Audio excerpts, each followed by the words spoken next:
Welcome, everyone, to this episode of the Expansive CEO podcast. I'm your host, Hannah Chapman, and today we are going to dive deep into fundraising and stewardship and doing things in a new and different way. And my guest today is such a beautiful human who is doing things definitely in a very different way. And we're going to talk about all the ways that that's expressing. So, Azrya Bequer is here with me. She is the co-founding steward of KAVANÂ, and she facilitates irresistibly magnetic, immersive experiences for bold, self-led leaders to get tapped in and transformed, making their ultimate impact inevitable.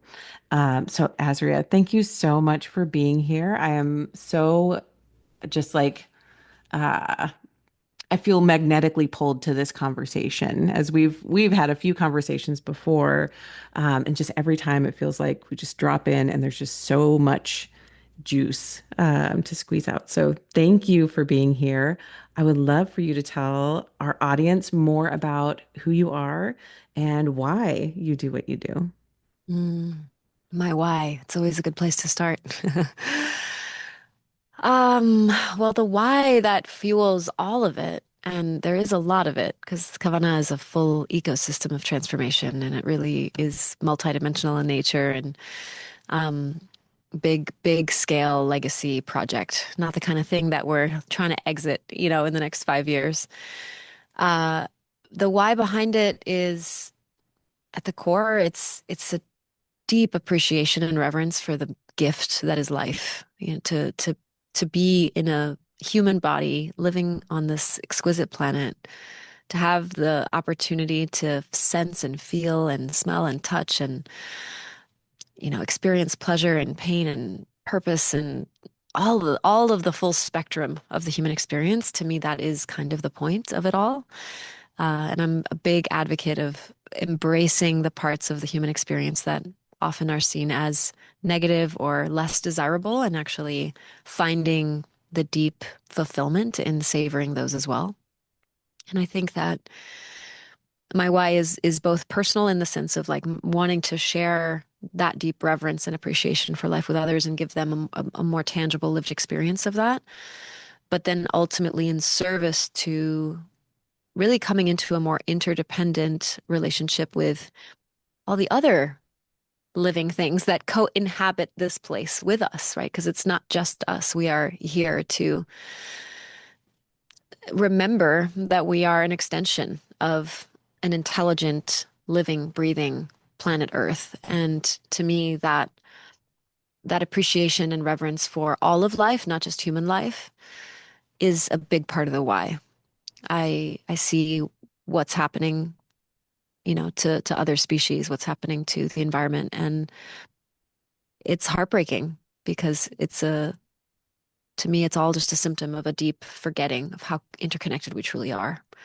So that's the why that fuels the vision into being. Yeah. Mm. Oof. And so tell us a little bit more for the audience who probably doesn't know what Kavanaugh is. One, what it means, because I think the meaning um, is so beautiful. And then what in practice you said it's a whole transformational ecosystem. Explain that a little bit so people know they can get the picture, the image in their mind. Sure. Yeah, it's basically the ecosystem consists of four pillars. We have our locations. So we believe physical space is a really important part of creating true transformation. So yes, we have a virtual component, and that's a big part of what we do. And if you engage with us, on the internet and you look at our social media, our website, our YouTube, like you can see that there's a lot there. But really at the core our physical locations are where the deeper dives take place and where people can really come together and drop in. And so locations look like a place in Malibu and a place in Mexico. Our place in Mexico is a 30-acre parcel that is under construction currently. We're building a pretty significant facility there with a massive 15,000 square foot temple at the heart of it.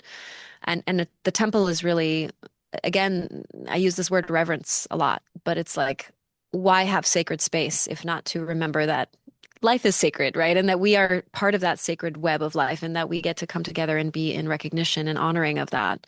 And that sorry, my dog is really having a hard time right now. She's trying to be on my lap. And hey, we're doing a Hi. podcast. She just keeps going back and forth and back and forth and back and forth. She just Um, wants to be with you. She's welcome. Hi. yeah, okay. She's like, it's snack time and you have not been paying attention to me for far too long. Yeah, so sacred space is a big important part of the why. It's like I'm very interested in physical spaces that can transform just by walking into them. Like when we walk into a space, whether it's a cathedral that was man-made and we feel the awe of that, or the pyramids in Egypt, or we walk into the redwood forest. That's its own expression of a sacred space, even though it's not made by man, but it is made by an intelligent force, right? And we can feel that. We can feel that hush, that awe, seeing the sunlight come through the trees and just be immersed in this field of life, of energy. So to me, sacred space can express itself in a lot of ways. And we really wanted to go through the exercise of crystallizing into form what our version of that looks like. And what has come through is this temple, which is really like the center, the focal point of the Mexico location. So first pillar is locations. We also have a location in Malibu, which you have been to, which has gone through a big death rebirth process with the fires that came through and took the home. Thankfully, the land is still in great shape. So we have 3.5 acres of land there, and we're going to be continuing to host events and gatherings and experiences and building community there. But in this moment, it feels like life is very much asking us to focus on Mexico, and eventually we'll have locations all over the world. So the idea is to have like a global network of various physical locations that the community members can dance and flow between ultimately. Uh, then we have our institute, which holds all of our transformational programs. So we're really deeply interested in how, when we have that inner impact, when we ask those deeper questions, when we understand our design, whether quite literally through human design or just through deep self-inquiry and all of the modalities that come with that, right? And breath work and meditation and journey work and all sorts of modalities that we weave together. When all of those are available and transformation can take place on the inside, then inevitably we feel that there's a ripple that comes out, that where it's this, you know, this need to be self-actualized. Like, yes, we that's a precursor, but how can that ultimately be in service to others? How can that truly extend beyond personal gain and Mhm. touch the lives of other humans and other beings on the planet? So that's our impact pillar, is like tracking sort of the inner impact, the outer impact, and how the people who come into our ecosystem, whether they step into a program or they're part of the community or they're collaborators or allies or doing collaborative research with us, or who knows how it might express itself, but that they also can, um, you know, be empowered ultimately to go have their own ripple of impact, and that we can then tell that story to the world, because we feel like the world needs a lot more reference points of people who are doing inner work and then using that awareness and that insight and that prosperity that they tap into within in service to others. So that's then leads us into the media component. So the fourth pillar is media, which I call media as medicine. So storytelling, using the digital realm to scale and spread the message so that more people all over the world who are going through this process of remembering their own interconnectedness with all things can have reference points and living examples of what it looks like when you really step on that path fully and go all in. So that's the very long answer to what Kavanaugh is. Oh, I love it. I love it. And um when I was there in December in Malibu at the event that you curated that was so beautiful, the the definition, I want you to expand on that Oh, yes. again. The power. Yes. So Kavanaugh, the word, I forgot to share the definition. Kavanaugh means the commitment you bring to your intention. It actually has it's a very multidimensional word. It has a lot of meanings. It also means direction. Um, but it's the same meaning in Hebrew and Sanskrit, which is really rare. You often, those languages are ancient, both of them ancient, but very far apart, actually. So yeah, it's a powerful word, and it carries this. It's like the word itself demands you into full presence. Hmm. Because we can do anything. We can half-ass anything, even spiritual practice. Right. We we can go through the motions. We can make it a to-do list that we just check off and it's like, yeah, I did my breath work, I did my meditation, I did my journaling, whatever. But what is the quality of presence that we're Yeah. infusing into it? That is what Kavanaugh invites us into. The that piece is what feels central. And that was why I wanted to like make sure we came back to that, the commitment you bring to your intention. Mhm. Um, and that what you intend to do, right? It can be beautiful. You can set a lot of really wonderful intentions. You can, like you said, you can sort of like, I have this intention and I sort of am going towards it, but what is the commitment? What is the commitment that you bring to that intention? And what is the impact, right? I think that's the other piece of what I perceive as that ecosystem of Kavana is creating is that space to really deepen in your intention. What is the impact that you want to make? How do you want to show up in business and in life and in creating this new way forward? And then Yeah. what's the commitment that you want to bring to that? Yeah, exactly. And that's where the theme of stewardship really is a big part of it, which is why we don't use traditional titles. We're all stewards of the vision. So I'm the one of the co-founders. So I'm a co-founding steward along with my husband, Benjamin. But everyone on our team is a steward of their particular domain. So we're really, yeah, we're reimagining. It's funny because we use the word new a lot. Like, okay, we're building the new paradigm or like a new way of operating, new operating system is something I often hear myself saying. But the truth is that a lot of it is actually just reintegrating very ancient ways of being that have been lost. How can we come back to that original AI, that ancient intelligence that is inside of all of us. And when we get quiet and when we do immerse in sacred space, whether that's just in our own home or traveling to some sacred site or walking through the forest, there's there's this opportunity to in those moments of internal and external spaciousness to come into deeper dialogue with why am I really here? Like what is the why behind all of this? Am I here just to be a spectator? Am I here to be a consumer? Am I here to like what's the point? Or am I here to steward something into existence that would not exist if I wasn't all in on it?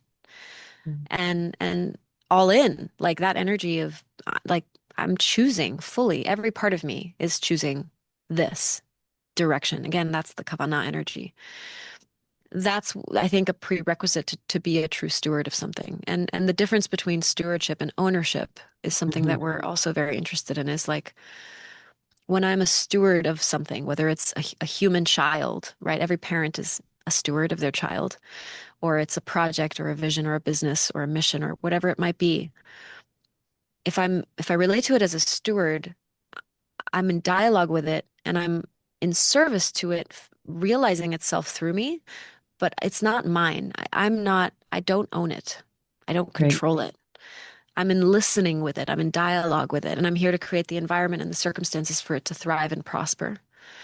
And I think that's the piece that a lot of times is missing. We can get so attached to a certain outcome or certain way that we think things should be, right? And the pain of that, like when these projections from a parent to a child are like, you should be this or you should want that, or when you grow up you should have the career that I wish I had had, and like all of that is not true stewardship from my perspective.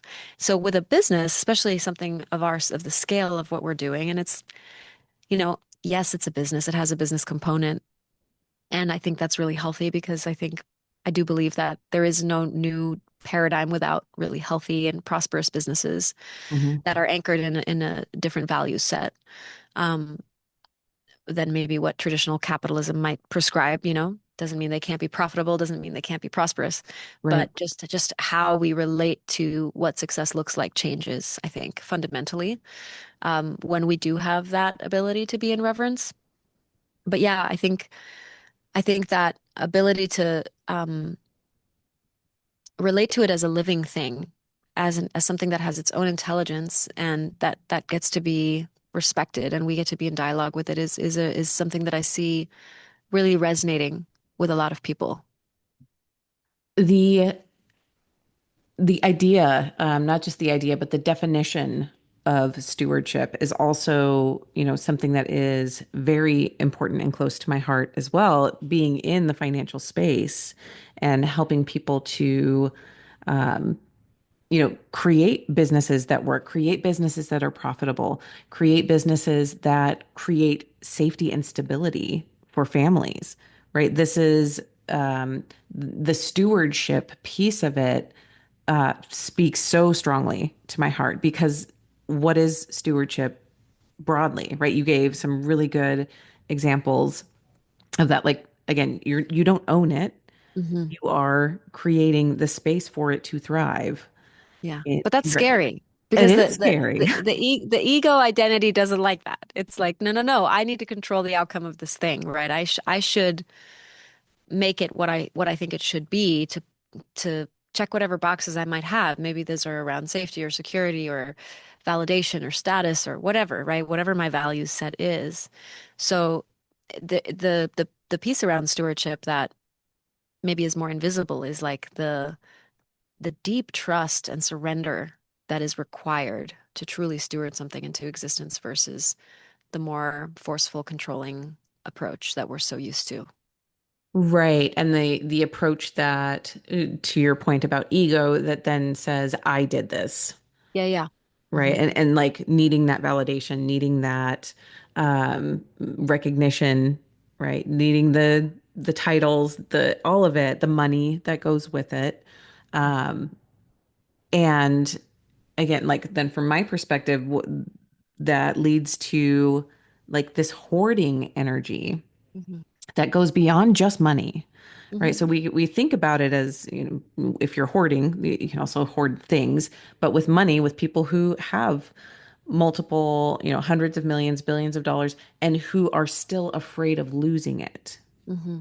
That's where the energy is. If you have, quote unquote, have all of these assets and you're still afraid that you don't have enough, that you need more, that's the energy of the ego Hmm. needing to feel safe versus the energy of stewardship that says, what am I here? Why was I like literally blessed with so much prosperity?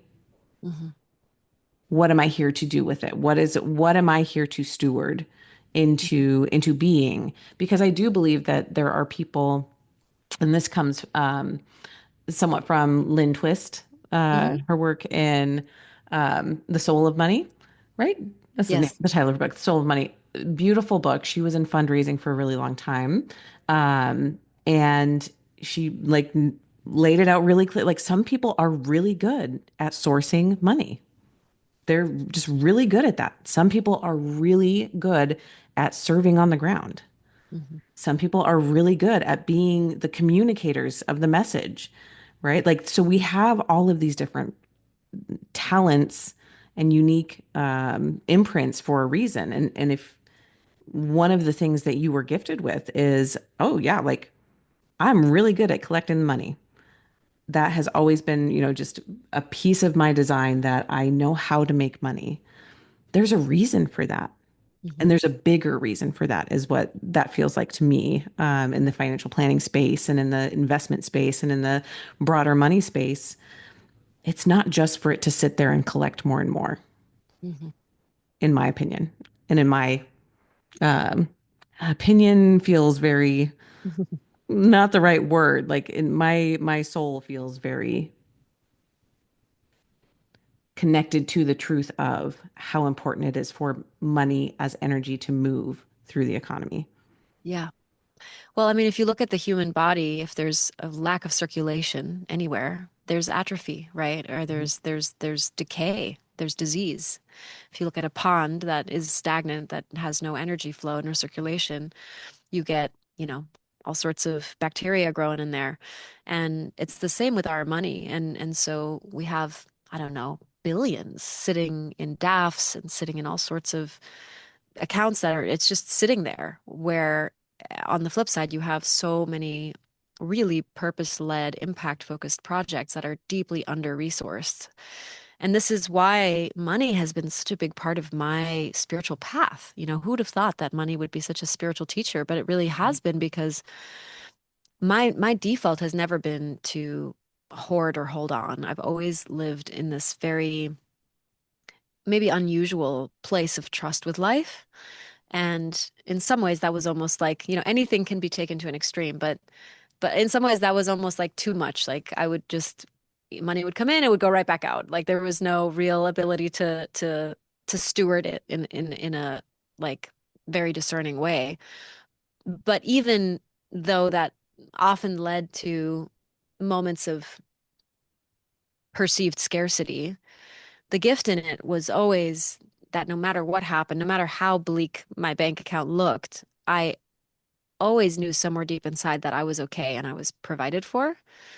And this is kind of what I'm talking about when I'm talking about interdependence. It's not just a conceptual understanding of interdependence or of interdependence. It's really about feeling connected, viscerally connected to the web of life, like the currents of life force that are moving through all of these different avenues, most of which we take for granted, right? The breath that breathes us, the sunshine on our skin that grows our food, the water in our faucet. Like there's so many sources of prosperity that we don't even see.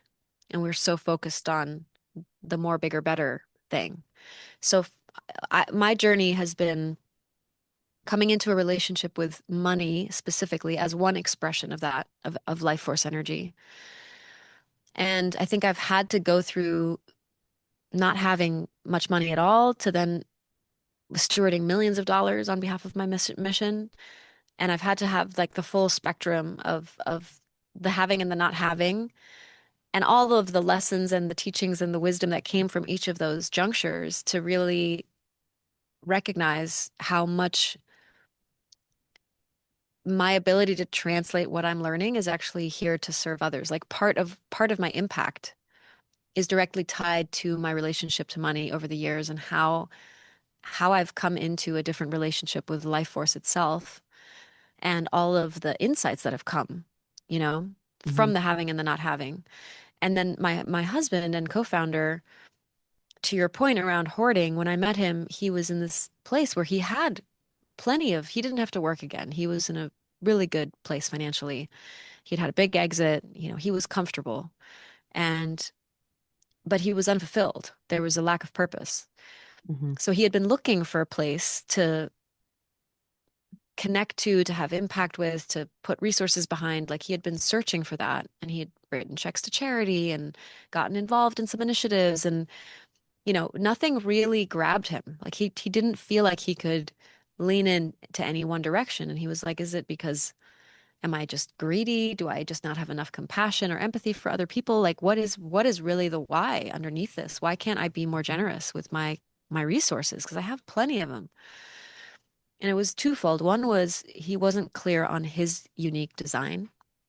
What Hmm. is his unique way of giving that is truly like the full yes for his whole system?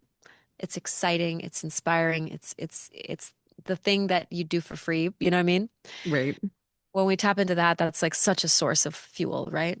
So he hadn't found that yet. And when he met me, I was able to support him in finding that through our shared mission.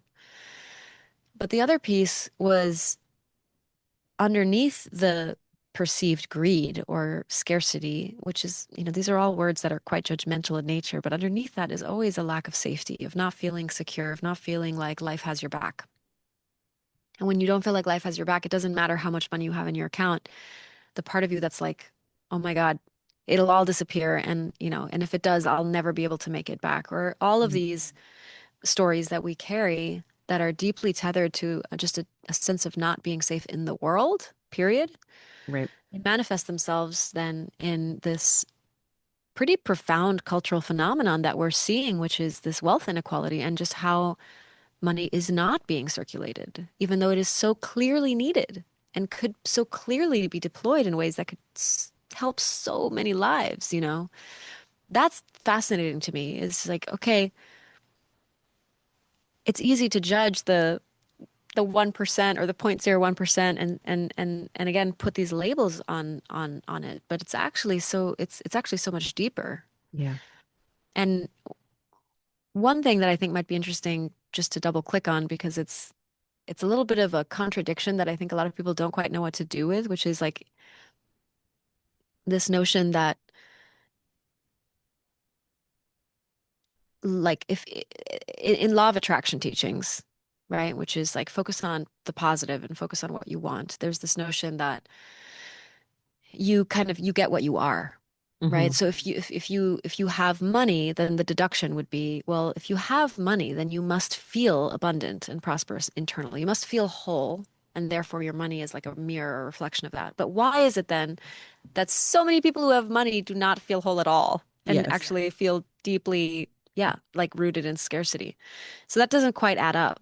And when I've sat with that, what's come through for me is money is just a neutral force at the end of the day, and it's just going to amplify what's already here. Yeah. So if we're in a state of fear and scarcity, we could attract a lot of money, but it's only going to amplify the fear and scarcity. It's actually only going to make that worse, going to exaggerate it. If we are in a state of deep internal wholeness and fulfillment, we can also attract a lot of money and it can, amplify that. But it's just like a magnifying glass on whatever is already happening. And that has been helpful for me just as a distinction to understand how these frameworks can fit together. Yes. And to add a little bit more to that, again, there are people who are just really good at making money. They Hmm. understand it. They understand how it flows, how it works, how it moves from this person to this person and this business to that business. There are people who get it Hmm. and they still, if they are working and say in a business where they're manipulating people Hmm. to get that money because they know how to do that really well, and that's not aligned with their soul, Hmm. when they receive that success, right? That's when we see, people who do, you would think, oh, you must be so happy. You have everything. It must be so easy for you. But again, that fulfillment, that level of fulfillment is not there. That happiness is not there. That inner peace is not there because this is the way that I've pieced it together is that if you build money, build wealth, accrue wealth in a way that does not feel good, it will not also feel good on Hmm. the other side when you have it. Yeah. And so the importance of alignment on the journey and making money in a way that you feel uplifted by Yes. Because the that. money that you receive is carrying the energy of whatever the intention, the Kavanaugh was that was infused into making it in the first place. Exactly. Right. So Exactly. if it's an extractive principle that's actually generating the wealth, which unfortunately most traditional businesses are extractive to Yes. something, right? There's capitalism has just kind of created that kind of game. Well, yeah, energetically, there's always going to be someone's going to have to pay the price somewhere along the way. Right. And then, yes, you have millions of dollars sitting in your investment accounts or in your bank accounts, and you're terrified of losing it. Yeah. And that sense of, again, that especially that sense of inner peace is not there, or inner safety around money. You hit the nail on the head with that. It's that, like, I don't feel safe, Yeah. even though someone who maybe has, $30,000 to their name says, "Oh gosh, if I had $5 million, I would be fine. I would be set. I would never need another penny." And then the person who has, $50 million still doesn't feel like it's enough. Yeah. Because the amount is irrelevant. Again, Exactly. it's such a relative game. And then that's also what's cool about it. I mean, it's like recognizing that and the point of diminishing returns too, right? Like I think there's studies on this that if you reach a certain income threshold at that point, like you can get a lot of fulfillment out of those until you get to a certain point, and then and then it's like very, very a small increase Yeah. in fulfillment. Like, oh, I made another $1 million. Like, doesn't really change anything. Nothing. Right. Maybe my next vacation's a little more luxurious, but like then I'm just sitting on the beach wondering like what I'm gonna do when I get back home, right? It's the inability to truly receive what is actually already here, which comes through presence and which comes through being sensitized.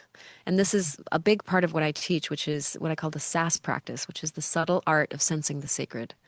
It's Mm. kind of a reframe on the famous book, The Subtle Art of Not Giving a Fuck.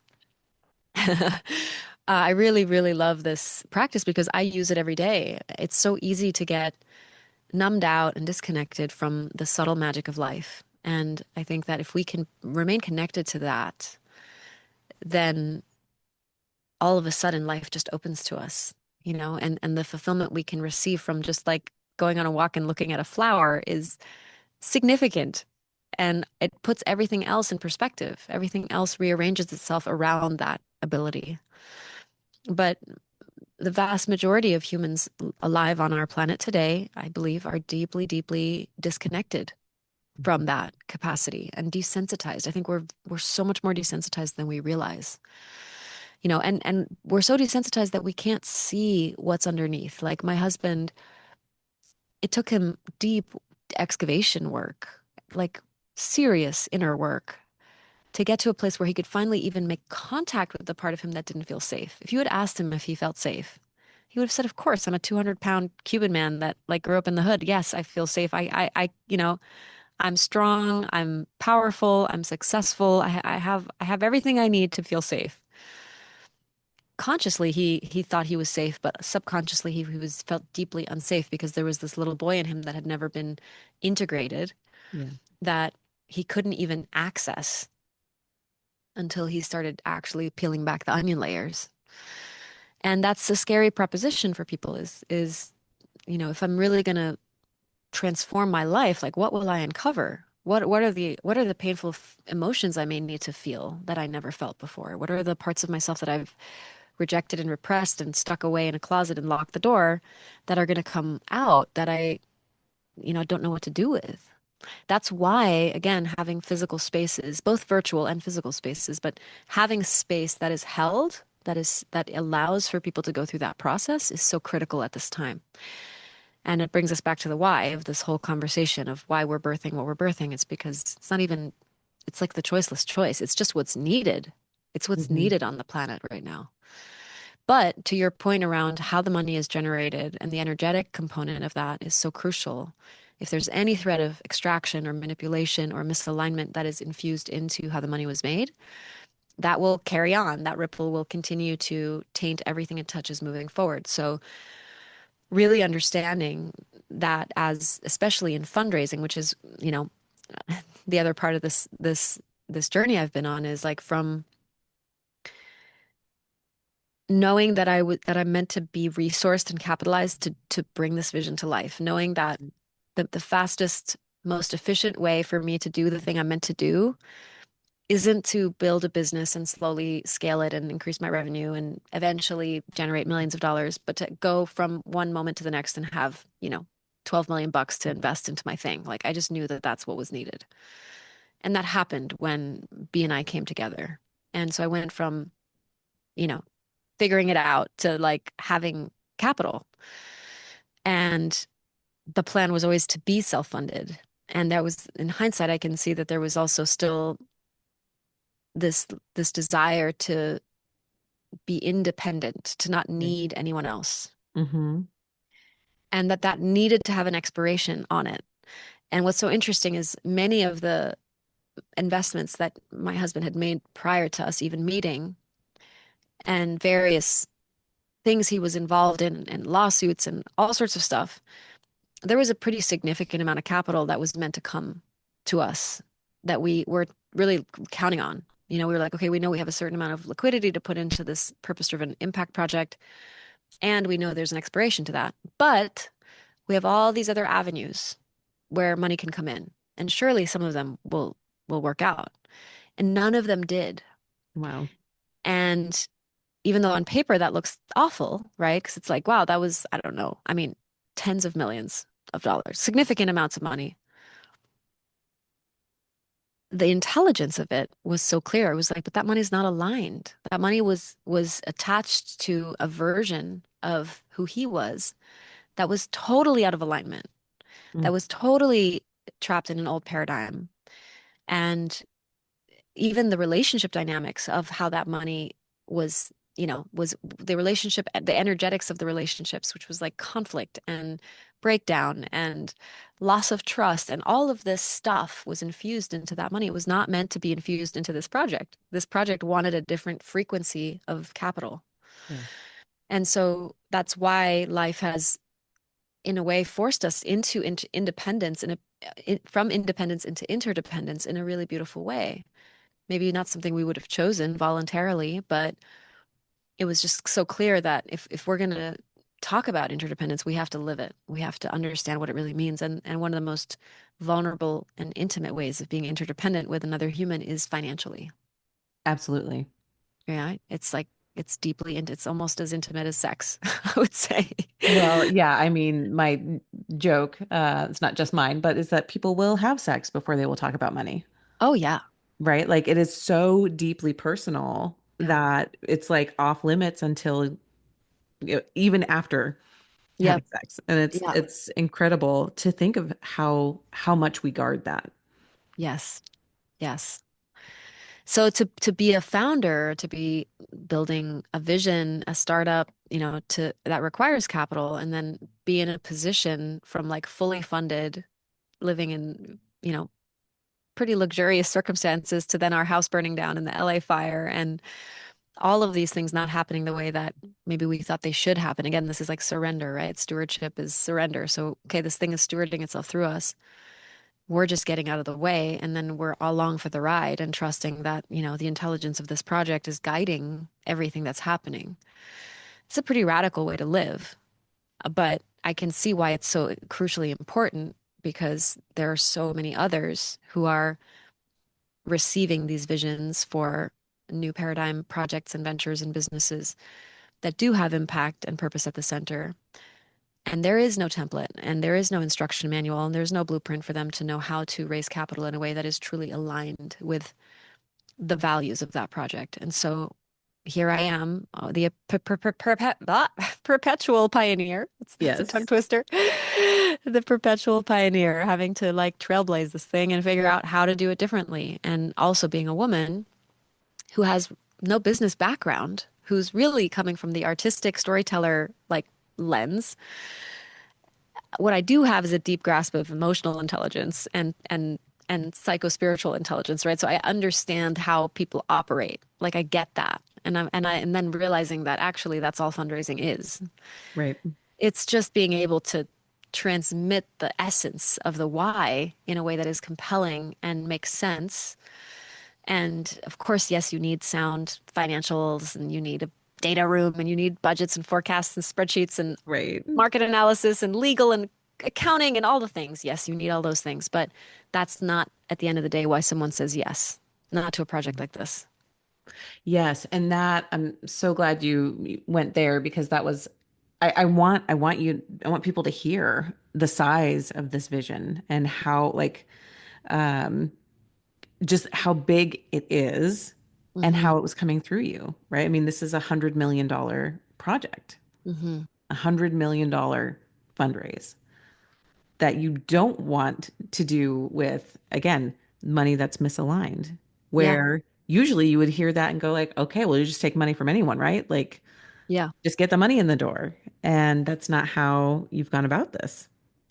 It's not. And it's both 100 million and it's also there's stages, right? Mhm. There's different like tranches essentially that we understand that this is a long-term vision and we are not going to compromise on the capital side of things. And so the $100 million can come tomorrow, it can come in a year, it can come in 10 years. It will come when the container is ready to receive it. That's really what I believe. When Hmm. we as the stewards are ready to actually receive that amount of energy, that's when it will come. And time is so incredibly malleable these days, I feel like. So I can't tell you on what time horizon it doesn't almost even really matter because the other side of this is that even though the $100 million container is being prepared and the invitation is there, and we are having those conversations with various funders, both individuals, high net worth individuals, as well as lenders and groups that focus on sustainable development goal projects. And there's lots of money that is floating around in these types of sums for a project like ours, and our project qualifies for a lot of these things, especially because of the whole real estate and residential regenerative development project side of the vision, which I haven't really talked about, but that is also a big part of it. Hmm. Um, but at the same time, and this took me a minute to wrap my head around, it was like if you really listen to the intelligence of the vision itself, it's also important that people are able to participate in this moment, at this stage, at a much smaller check size, because there's an energetic architecture actually behind the project.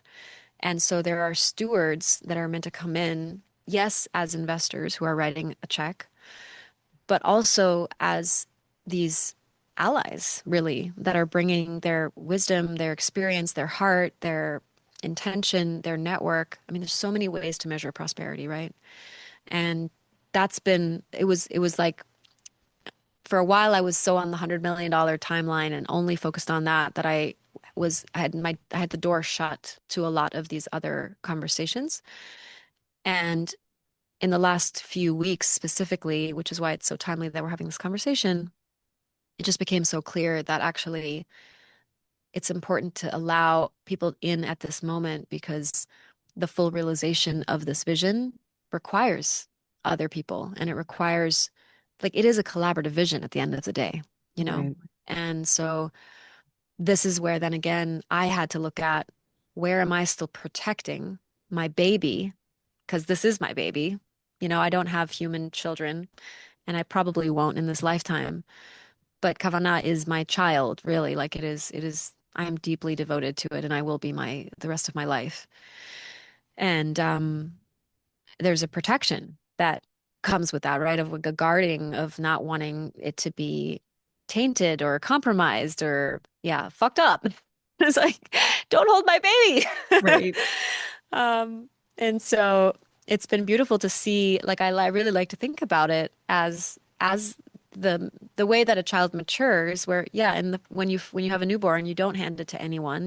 You want to make sure that it's so delicate. It needs to be wrapped and swaddled and protected from the outside world. But then as it matures and grows, it starts to be able to interface with others and it starts to be able to receive, you know, a candy from the lady at the supermarket. Like it Yeah. starts to be able to open itself to receive life force from other forms and connection. And that's where Kavanaugh is now. It's like it's mature enough, it's defined enough to be able to receive other people to come in. And that's been such a beautiful journey this last few weeks because I chose to, and again, I don't even know how much I'm really choosing these days. It's choosing itself through me. I've been really inspired to think about fundraising in a very different way. So instead of the more traditional way, which again is like generally very anchored in this linear way of thinking. Right. So it's like, okay, if I'm at point A and I want to get to point C, then I need to do X, Y, Z, and I need to go through these steps and I need to create a plan and stick with it. And it's just sort of how the intellectual, intelligent part of us is really educated and trained to operate. And we use that as our default intelligence. But there's so many other intelligence systems that are available to us, right? Our energetic, our embodied, our emergent, our erotic intelligence. Like we have so many other intelligence systems. And so using that framework, which is the heart of the methodology too, that I'm really stewarding in the world on the transformational side. I sat with, okay, well, if the linear path of creating a spreadsheet of a bunch of names and then pitching a bunch of people doesn't feel inspiring, I can't do it if it doesn't feel inspiring. That's one of my number one rules. Yep.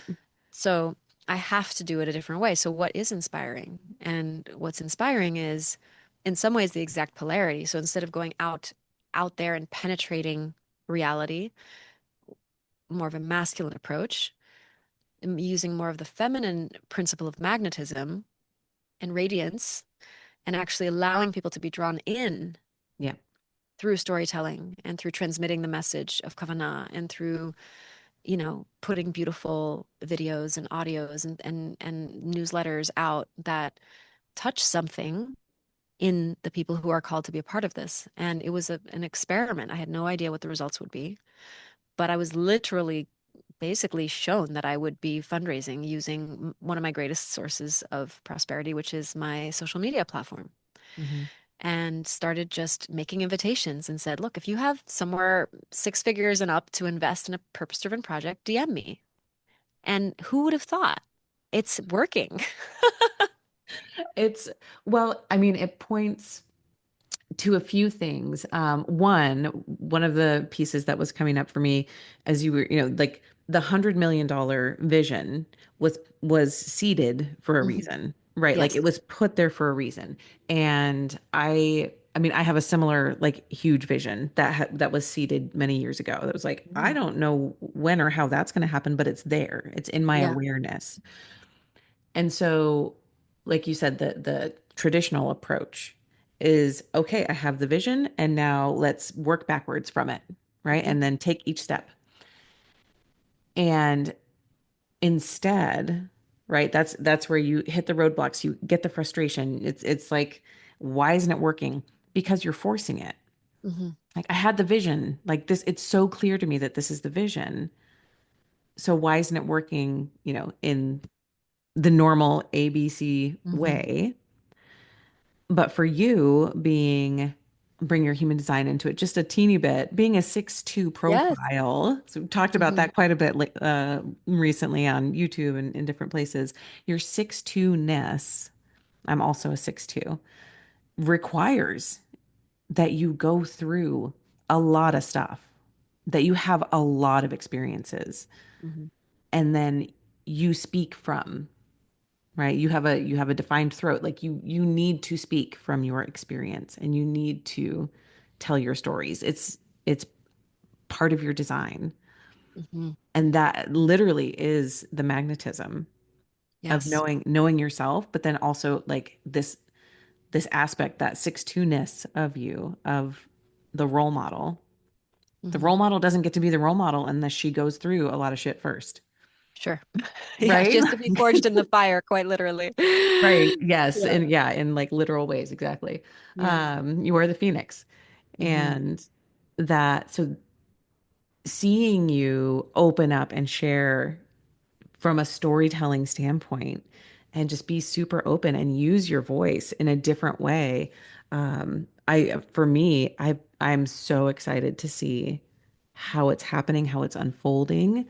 Um, yeah. And for you to be literally creating a different blueprint. Yeah. Yeah, and it's so interesting because the radical premise behind it all is like, do you dare actually follow your desire? Like, do you dare trust that excitement and that yes, Mhm. versus doing what you think you should do because everyone else does it that way?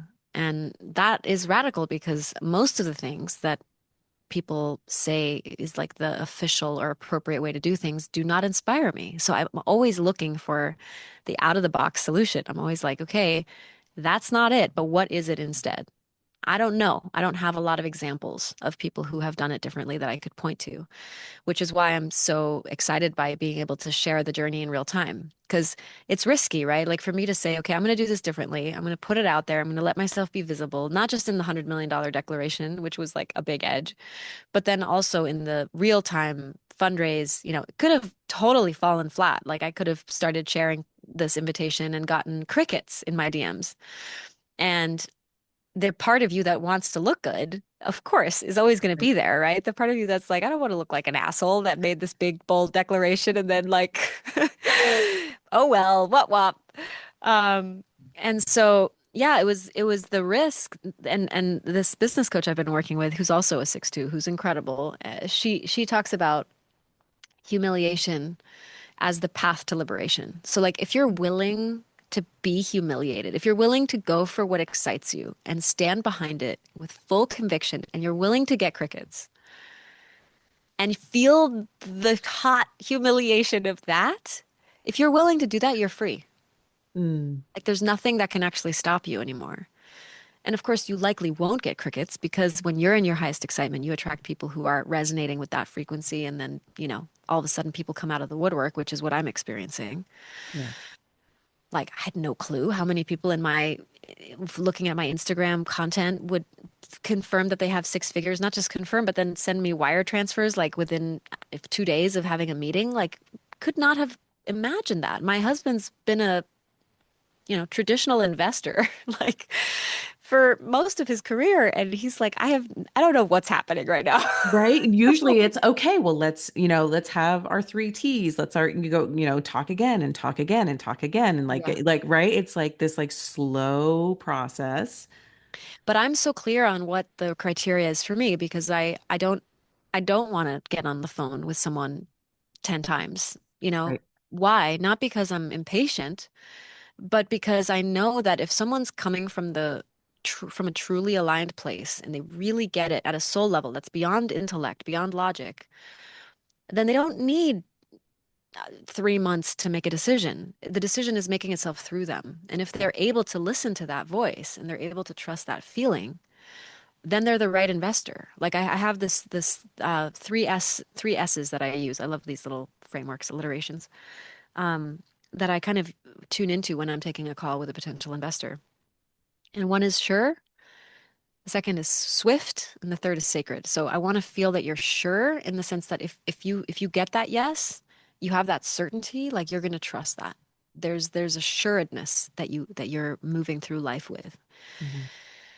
There's a swiftness, like I don't need to think about it forever. I don't need to, have 10 other opinions. I trust myself to make this decision and I can move in accordance with that. There's a willingness to move in faith and to move swiftly. And then the third is, does this feel sacred? Like, does this truly feel like it's a sacred connection? There's a soul component to this. Like, there's a mission alignment that is here that is so beyond, projected returns. Yes, we can talk about that. But like Right. really this is about a sacred space. Do you get that? Do you feel that, in every core of your being? Mhm. And if I can get a yes on all those three, then it's a really good sign. And with that, so again, you made the $100 million declaration. You started, sourcing these different types of investments. The next piece, right? The next iteration of this is, I think, super beautiful because it's like a co-creation, Hmm. right? And I wanted to say this too. I had this thought before, but when you are raising a child, raising a baby, raising your business baby, it takes a village. Hmm. It truly, truly does. When you are trying to do it all alone, I have three kids. Trying being isolated with three children is panic inducing. Hmm. And I mean isolated, like there is no one to help you Hmm. when you really need the help, right? It's not that it's just always that way. But that village, right? Understanding how important it is for your kids to have input from other adults that love them, right? Hmm. Have support, learn how, like you said, learn how to receive from different types of people. It expands their capacity. Yeah. And so exactly the same with Kavanaugh, like that Hmm. ability, it's meant to be a community and a village. Hmm. And so you don't build the village by yourself, right? And like this is just me. I built this huge village. Like now it's here, now it's ready. Like, oh no, that's not the energy. Yeah. Yeah, but the part of, collaboration, it sounds so lovely and romanticized, but the truth of collaboration is a lot of times it's really messy. Like, Mhm. you know, people's stuff gets involved and people's fears and insecurities and ideas of what they think it should be. And so I'm not naive to that either. And I think because I've been down the rabbit hole of collaboration so many times in various other formats, there's been this huge hesitation to really want Mm, to like welcome people in and, you know, God forbid, take their money, that I'm going to spend because I'm building something. So it's going to be spent. And so now there's this energetic tie between us. Now Hmm. there's this like, there's an expectation. There's a responsibility. I'm stewarding their capital. Right. That created a lot of discomfort in me for a long time, which is why I was such a no to really stepping into the fundraising in the first place. And I can see now how that was super important for me to illuminate and to truly alchemize and to really recognize that at the core, if I can't be interdependent with people, then I can't expect our human family to like get their shit together and create a more beautiful world. It's just not Mhm. going to happen. Right. The fear that we have of each other truly is so significant. And this sense of separateness is so significant, even within our own family units. And so if I can't get out of my own way and like lean in and let others support me and support others, then I think we're screwed. So that's why I was like, all right, I'm going for it. I'm just going to lean in and I'm going to trust that even if, even if things don't go the way that everyone would love for them to go, then and we'll figure that out too. Like we have the tools, if we can meet each other in many new realities every step along the way. Mm. Yeah, and that's again, it is so different. Hmm. It's so different to bring that mentality in. And that mentality again, that's like up here, um, pointing to my Way of head, operating. right? Yeah. Yes, Like a way yes, of operating. Yeah. right. But you're bringing in the integration, Hmm. right? The integration with your other types of intelligence that you've talked about. So I want you to talk a little bit now about the ceremonial CEO Hmm. and what that framework looks like. And then also, again, like we were saying, like, okay, now there's a real co-creative energy coming through of what you want to invite in. Yes. Well, and this is the fun part too, because again, going back to this inquiry I had around like, okay, if I were to fundraise in a way that truly inspired me, that was connected to my full yes, what would that look like? And there was the first layer of like, of course, aligned capital, right? People who get it, who are connected to the vision.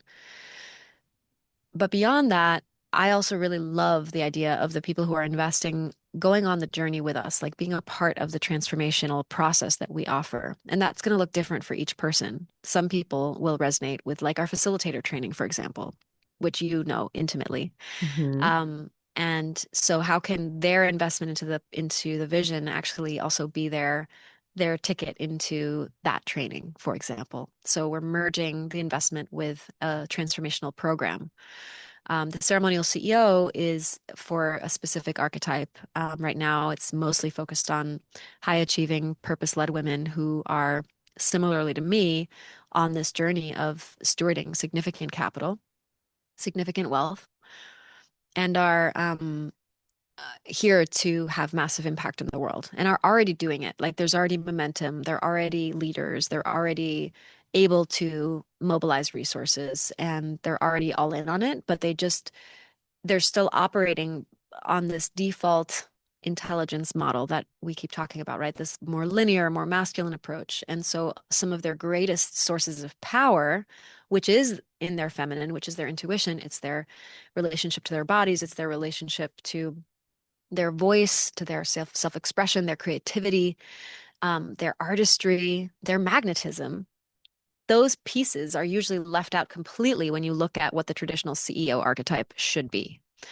So it's about reintegrating those parts and still claiming the role of the CEO, still claiming the role of the steward of a purpose-driven venture, but just through a completely different lens. And then the ceremonial component is again that reverent aspect of like, how can we truly see life as this huge ceremony that's happening all the time? Like Hmm. it's a special, celebratory, deep, reverent experience that we're having. And if I treat everything, whether it's my budgets and my spreadsheets, all the way to my morning practice with the same amount of reverence and intention, then everything is elevated. Everything becomes like a living prayer. And that's really interesting to me is when we can lead and live from that place. So again, seeing seeing the sacred, the subtle art of sensing the sacred is a big part of the journey of the ceremonial CEO, and bringing that into business, merging that into how we think about creating quote unquote success in the world. That's what the ceremonial CEO is all about. So certain women right now, particularly, but people who are coming in who are interested in investing, um, some of them invest and come into that journey. That ceremonial CEO accelerator is really the design of it. It's a pretty high touch experience that I've put together. And some of them, what I'm feeling like now is the people who are being drawn to Kavanaugh, not all of them are actually meant to invest. Maybe they're curious about investing, but ultimately, maybe that's not the full yes. But working with the ceremonial CEO archetype is. And so that's really where I am in this moment is like designing those containers for, because I am attracting so many people who fit a lot of those criteria. Yeah. And so really saying, okay, what are the various ways that someone can plug in and actually participate in this right now? Because I've had a lot of those doors closed. I've had to be so focused on building the brand and developing the physical space and designing it all. And now it's like I feel like I'm opening up for the first Mm. time in a couple of years and like really letting people in. So that's really exciting. Ooh, it feels like there was an incubation period, Yes. Yes. right? Like that's like, yep, you got to keep it moist, keep it warm. Nothing like, oh, this is what's coming up. The metaphor that if an egg breaks from the outside, Hmm. it's death. Hmm. If the egg breaks from the inside, it's life. Yes. Right. And so you were, yeah, you were in your incubator Hmm. phase, right? And now opening up. Yes. I love Exactly. that. Yeah. Yeah, it's emerging, like again, I'm just the more I trust my vision and the more I surrender to it fully, get out of my own way, get out of my head and just let it happen through me, the more clear the instructions are. Like the instructions are always there. And that's part of what the ceremonial CEO archetype journey is about being in that dialogue with your creation, recognizing that it is creating itself through you. And how do you be in that dance and that dialogue in a way that is fun and turns you on and ignites you and brings out all the best qualities in you? Because then the vehicle of business or Mhm. stewardship of vision or purpose becomes actually the catalyst for your own greatest growth. It literally becomes the incubator, to use your language, that holds you in a huge personal transformation. And then at some point you realize like it's not even about the end result, it's about who I'm becoming in the process, Right. and that's such a gift. And that circles all the way back to exactly what we said before of like, it matters who you're being on the Mm. journey. It Oh, matters how you are going through the journey. yeah. And that when you reach, I love some of the language that you and B use as well around the second mountain, right? That when you reach the top of your first mountain, how do you feel? What does that mean? Mhm. How do you proceed from there? And if you've cultivated this journey of growth and learning and connection and integration with all the different pieces of who you are, I don't know. Is there a second mountain to climb if you do it that way the first time? I don't know. Maybe you just keep going. Yeah, I would say in some ways I skipped the first mountain because I think I was always very interested in impact and how to create things that matter and have deep meaning. And I was never really motivated by money. But I will say that when I stepped into my entrepreneurial journey, I took on a lot of the unwritten, unspoken rules of the first mountain. Like this is how Mm, you have to do things to yep. be credible. This is how the thing works. Like if you want to do the thing, you got to do it this way. And you have to censor certain parts of yourself. You have to make sacrifices. You have to do things out of obligation, not Right. pure inspiration. There's so many. I mean, these are all just like in the zeitgeist. They're not necessarily even that visible, Right. but I fell into the trap of adhering to some of these things and then quickly realizing I'm tired, I'm burned out, I'm not inspired, I'm not creative, I'm not having orgasms. Like something is wrong. Right. This is not how it's supposed to be. This is There's, not life. This is not yeah, living. this has got to be a better way, you know? And so then I started looking, who knows a better way? And what I found was women who are just blazing a trail and doing it in a completely unique way, writing their own playbook Yeah. and being like, yeah, you can do it too. And so I have been learning, from different leaders, specifically like business coaches, honestly, that are radically declaring there is a better way and using that as a catalyst to find my own way, my own methodology, which is now what I'm transmitting and sharing with the CEO, ceremonial CEO archetype. So Yeah. it's very fitting to be on the expansive CEO today. Absolutely. And there's so much resonance in there. You know, what I'm doing, I'm literally creating a financial practice that is different from anything else I've ever experienced or been taught. Yeah, Right. I'm like, you're trailblazing. I am trailblazing in a way that I also want to bring others into, right? Because it's so healing.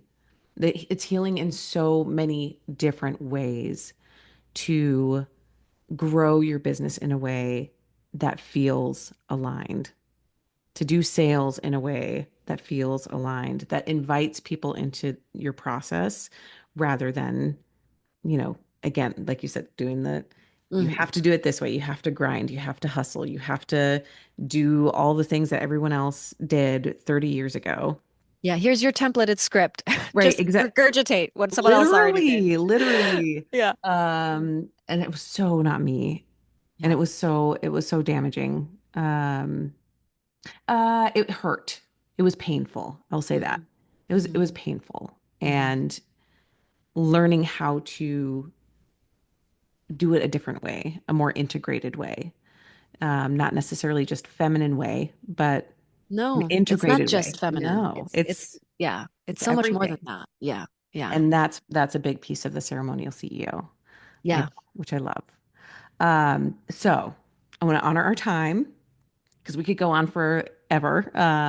But where can people find out more about Kavanaugh, Hmm. more about the ceremonial CEO and your offerings, and how can they connect with you more fully now that your voice is out there and being more inspirational than ever? Yeah. A few different ways. I mean, we have our website is kavanaughretreats.com. If you want to just check us out there and see the Mexico project and our media medicine content is there. Um, the best way to engage with me related to fundraising or ceremonial CEO in particular is through my social media. So my Instagram account, which is just Azrya Bequer, AZRYA BEQUER. And they're making invitations all the time. And so if anything in this conversation sparked for you, you can just send me a DM.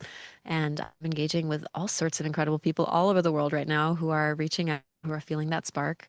And yeah, it's an exciting moment, and it's also it's a window in time. I really feel like the big money is close. We've been really investing a lot into these larger funding opportunities, and so yeah, I'm not sure how long the invitation will be there to participate at this smaller level, but I know that there are people out there that I'm meant to meet right now, and I'm super excited about that. So if it's you, come on in. Absolutely. All of your links will be in the show notes. Super easy for people to go and grab. And Azria, thank you so much again for this conversation. It's so timely, it's so important. And you are exactly the steward that's supposed to be bringing it. So thank you. Mm. Thank you so much for having me. Such a pleasure, truly.